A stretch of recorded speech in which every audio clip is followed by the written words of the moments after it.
How to recognize a witch. Before we move on, you might notice that that's not really how we spell recognize here in the United States. We use a Z at the end of that word, not an S. And there are been lots of names that are unusual to us that we have talked about. Ranghild is probably not a name you've ever heard before. Harold with an H at the beginning is also a little odd. At the end is a little odd. Um, so you have to remember that grandmother and now the boy are living in Norway, and he has grown up in England. So even though that's English, it's a different kind of English. And so you're gonna realize that some of these words are in the actual English spelling, not American English like we have here. Um, you should also know that Roald Dahl, who wrote this book, as well as Matilda and so many others, is also from England, was also from England. Now, back to the important stuff like how to recognize a witch. The next evening, after my grandmother had given me my bath, she took me once again into the living room for another story. Tonight, the old woman said, I am going to tell you how to recognize a witch when you see one. Can you always be sure? I asked. No, she said, you can't, and that's the trouble. But you can make a pretty good guess. She was dropping cigar ash all over her lap, and I hoped she wasn't going to catch on fire before she had told me how to recognize a witch. In the first place, she said, a real witch is certain to always be wearing gloves when you meet her. Surely not always, I said. What about in the summer, when it's hot? Even in the summer, my grandmother said, she has to. Do you want to know why? Why? I said. Because she doesn't have fingernails. Instead of fingernails, she has thin, curvy claws like a cat, and she wears the gloves to hide them. Mind you, lots of very respectable women wear gloves, especially in winter, so this doesn't help you very much. Mamma used to wear gloves, I said. Not in the house, my grandmother said. Witches wear gloves even in the house. They only take them off when they go to bed. How do you know all this, Grandmamma? Don't interrupt, she said. Just take it all in. The second thing to remember is that a real witch is always bald. Bald? I said. Bald as a boiled egg, my grandmother said. I was shocked. There was something indecent about a bald woman. Why are they bald, Grandmamma? Don't ask me why, she snapped. But you can take it from me that not a single hair grows on a witch's head. How horrid. Disgusting, my grandmother said. Well, if she's bald, she'll be easy to spot, I said. Not at all, my grandmother said. A real witch always wears a wig to hide her baldness. She wears a first-class wig, and it is almost impossible to tell a really first-class wig from ordinary hair, unless you give it a pull to see if it comes off. Then that's what I'll have to do, I said. Don't be foolish, my grandmother said. You can't go round pulling at the hair of every lady you meet, even if she is wearing gloves. First you try it and see what happens. So that doesn't help me much either, I said. None of these things is any good on its own, my grandmother said. It's only when you put them all together that they begin to make a little sense. Mind you, my grandmother went on, these wigs do cause a rather serious problem for witches. What problem, Grandma? They make the scalp itch most terribly, she said. You see, when an actress wears a wig, or if you or I were to wear a wig, we would be putting it on over our own hair. But a witch has to put it straight onto her naked scalp, and the underneath of a wig is always very rough and scratchy. It sets up a frightful itch on the bald skin. It can cause nasty sores on the head. Wig rash, the witches call it, and it doesn't half itch. What other things must I look for to recognize a witch? I asked. Look for the nose holes, my grandmother said. Witches have slightly larger nose holes than ordinary people. The rim of each nose hole is pink and curvy, like the rim of a certain kind of seashell. Why do they have such big nose holes? I asked. For smelling with, my grandmother said. A real witch has the most amazing powers of smell. She can actually smell out a child who is standing on the other side of the street on a pitch black night. She couldn't smell me, I said. I've just had a bath. Oh, yes, she could, my grandmother said. The cleaner you happen to be, the more smelly you are to a witch. Well, that can't be true, I said. An absolutely clean child gives off the most ghastly stench to a witch, my grandmother said. The dirtier you are, the less you smell. But that doesn't make sense, Grandmama. Oh, yes, it does, my grandmother said.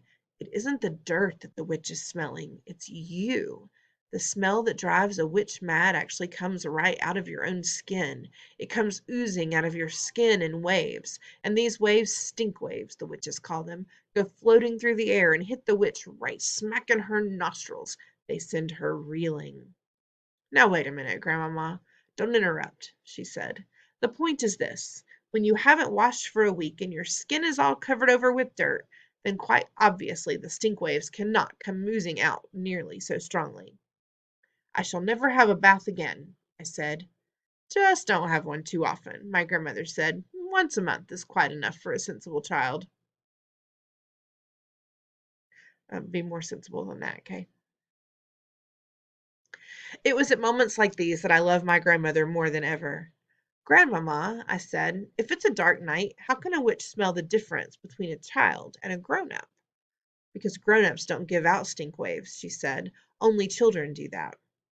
But I don't really give out stink waves, do I said. I'm not giving them out at this very moment, am I? Well, not to me you aren't, my grandmother said. To me you are smelling like raspberries and cream. But to a witch you would be smelling absolutely disgusting. What would I be smelling of? I asked. Dog's droppings, my grandmother said. I reeled. I was stunned. Dog's droppings? I cried. I am not smelling of dog's droppings. I don't believe it. I won't believe it. What's more, my grandmother said, speaking with a touch of relish, to a witch you'd be smelling of fresh dog's droppings.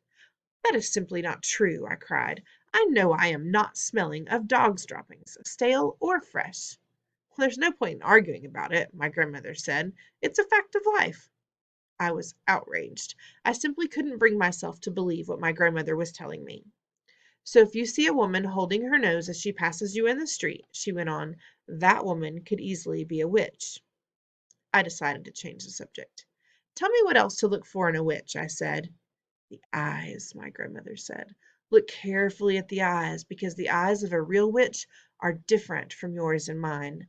Look in the middle of each eye where there is normally a little black dot. If she is a witch, the black dot will keep changing color, and you will see fire and you will see ice dancing right in the very center of the colored dot. It'll send shivers running all over your skin. My grandmother leaned back in her chair and sucked away contentedly at her foul black cigar. I squatted on the floor, staring up at her, fascinated. She was not smiling. She was looking deadly serious. Are there other things? I asked her. Of course there are other things, my grandmother said. You don't seem to understand that witches are not actually women at all. They look like women, they talk like women, and they are able to act like women, but in actual fact, they are totally different animals. They are demons in human shape. That is why they have claws and bald heads and strange noses and peculiar eyes, all of which they have to conceal as best they can from the rest of the world. Well, what else is different about them, Grandmama? The feet, she said. Witches never have toes. No toes, I cried. Then what do they have? They just have feet, my grandmother said. The feet have square ends with no toes on them at all. Does that make it difficult to walk? I asked. Not at all, my grandmother said, but it does give them a problem with their shoes.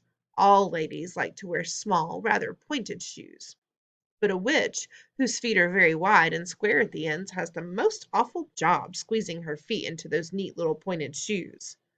Why doesn't she wear wide, comfy shoes with square ends? I asked. Oh, she dare not, my grandmother said. Just as she hides her baldness with a wig, she must also hide her ugly witch's feet by squeezing them into pretty shoes. Isn't that terribly uncomfortable? I said. Extremely uncomfortable, my grandmother said, but she has to put up with it. If she's wearing ordinary shoes, it won't help me to recognize her, will it, Grandmama? I'm afraid it won't, my grandmother said. You might possibly see her limping very slightly, but only if you were watching closely. Are those the only differences then, Grandmama? There's one more, my grandmother said. Just one more. What is it, Grandmama? Their spit is blue." "Blue?" I cried. "Not blue. Their spit can't be blue." "Blue as a bilberry," she said. "You don't mean it, Grandmamma. Nobody can have blue spit." "Witches can," she said. "Is it like ink?" I asked. "Exactly," she said. "They even use it to write with. They use those old-fashioned pens that have nibs, and they simply lick the nib." Can you notice the blue spit, Grandmamma? If a witch was talking to me, would I be able to notice it? Only if you looked carefully, my grandmother said. If you looked very carefully, you would probably see a slight bluish tinge on her teeth, but it doesn't show much. It would if she spat, I said. Oh, witches never spit, my grandmother said. They dare not. I couldn't believe my grandmother would be lying to me. She went to church every morning of the week, and she said grace before every meal, and somebody who did that would never tell lies. I was beginning to believe every word she spoke. So there you are, my grandmother said. That's about all I can tell you. None of it is very helpful.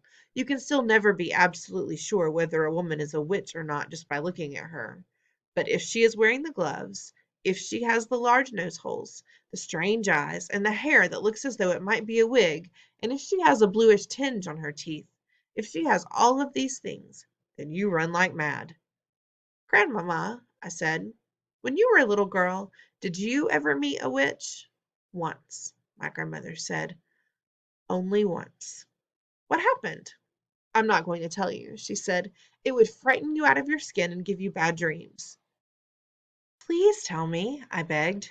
"No," she said. "Certain things are too horrible to talk about." "Does it have something to do with your missing thumb?" I asked. Suddenly her old wrinkled lips shut tight as a pair of tongs, and the hand that held the cigar, which had no thumb on it, began to quiver very slightly. I waited. She didn't look at me. She didn't speak. All of a sudden, she had shut herself off completely. The conversation was finished. "Good night, Grandmamma," I said, rising from the floor and kissing her on the cheek. She didn't move. I crept out of the room and went to my bedroom.